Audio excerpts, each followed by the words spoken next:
ప్రతి ఏటా మాఘమాసంలో శుక్లపక్షం సప్తమి తిథి రోజున రథసప్తమి పండుగను జరుపుకుంటారు. ఈ సందర్భంగా రథసప్తమిని ఎందుకు జరుపుకుంటారో ఇప్పుడు తెలుసుకుందాం. భూమిపై జీవరాశులు సుభిక్షంగా మన్నగలుగుతున్నారంటే అందుకు కారణం సూర్యుడే. ఈ కారణంగానే భానుడిని కనిపించే దేవుడు అని అంటారు. హిందూ సంప్రదాయం ప్రకారం సూర్యారాధనకు ఎంతో విశిష్టత ఉంది. ముఖ్యంగా భక్తులు సూర్య జయంతి రోజు ఎక్కువగా పూజిస్తారు. మాఘమాస శుక్లపక్షం సప్తమి తిథి నాడు ఈ పర్వదినం వస్తుంది. దీన్నే రథసప్తమి అని కూడా అంటారు. సూర్యుడు 7 గుర్రాల రథంపై దక్షిణాయనం ముగించి పూర్వోత్తర దిశగా ప్రయాణం సాగిస్తాడని భక్తులు విశ్వసిస్తారు. అది ఈ రోజు నుండే ప్రారంభమవుతుంది. మాఘ సప్తమి నుండి రానున్న 6 మాసాలు ఉత్తరాయణ పుణ్యకాలంగా పరిగణిస్తారు. సూర్యుడి 7 గుర్రాలు 7 వారాలకు సంకేతాలు. ఈ 7 గుర్రాలను వేద ఛందస్సులు అని అంటారు. గాయత్రి, త్రిశూప్, జగతి, అనుష్టుప్, పంక్తి, బృహతి, ఉష్నిక్ అనే 7 గుర్రాల రథంపై భానుడు స్వారీ చేస్తాడు. మేషం నుండి మీనం వరకు ఉన్న 12 రాశుల్లో ప్రయాణిస్తారు.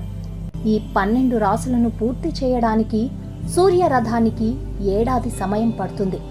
సూర్య జయంతి అంటే సూర్యుడి పుట్టినరోజు కాదు, రథాన్నెక్కి సూర్యుడు సాగించే ప్రయాణం ఈ రోజు నుండి మొదలవుతుంది. విశ్వం ఒక వృత్తంలా భావిస్తే దానికి 360 డిగ్రీలు ఉంటాయని గణిత శాస్త్రం చెబుతోంది. సూర్యుడు రోజుకు 1 డిగ్రీ చొప్పున సంచరిస్తూ 360 రోజులలో ఒక వృత్తాన్ని పూర్తి చేస్తాడు, అంటే 1 సంవత్సరం. అందుకే జ్యోతిష్కులు ఈ సృష్టి చక్రాన్ని 12 రాశులుగా విభజించి ఒక్కొక్క రాశిని 30 డిగ్రీలుగా విభజించారు. సూర్యుడు ఒక్కొక్క రాశిలో సంచరించే కాలాన్ని 1 మాసంగా పరిగణించారు. మనకు కనిపించే సూర్యుడు ఒక్కడే అయినా విశ్వంలో ఇంకా 11 మంది సూర్యులు ఉన్నట్లు పరిశోధకులు గుర్తించారు. కానీ మన భారతీయులు వేదకాలంలోనే ఈ 12 ఆదిత్యులను కనుగొన్నారు. వారే మిత్ర, రవి, సూర్య, భగ, పుష, హిరణ్యగర్భ, మారీచి, ఆదిత్య, సవిత, అర్క, భాస్కరులు. వీరే 12 మాసాలకు అధిదేవతలు.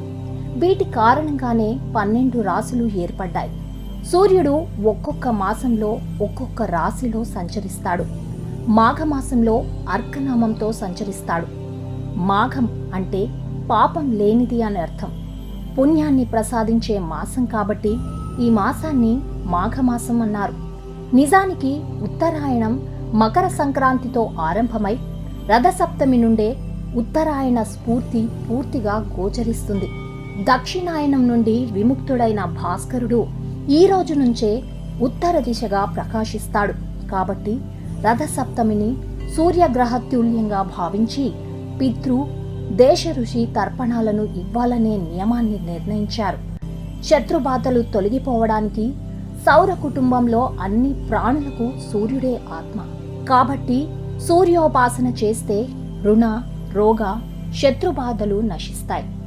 మన మంత్రపుష్పాలలో ఒకటిగా పేర్కొనే యోపం పుష్పం వేద, పుష్పవాన్ ప్రజావాన్, పశుమాన్ భవతి అనే వాక్యాలు దీనికి సంబంధించినవే.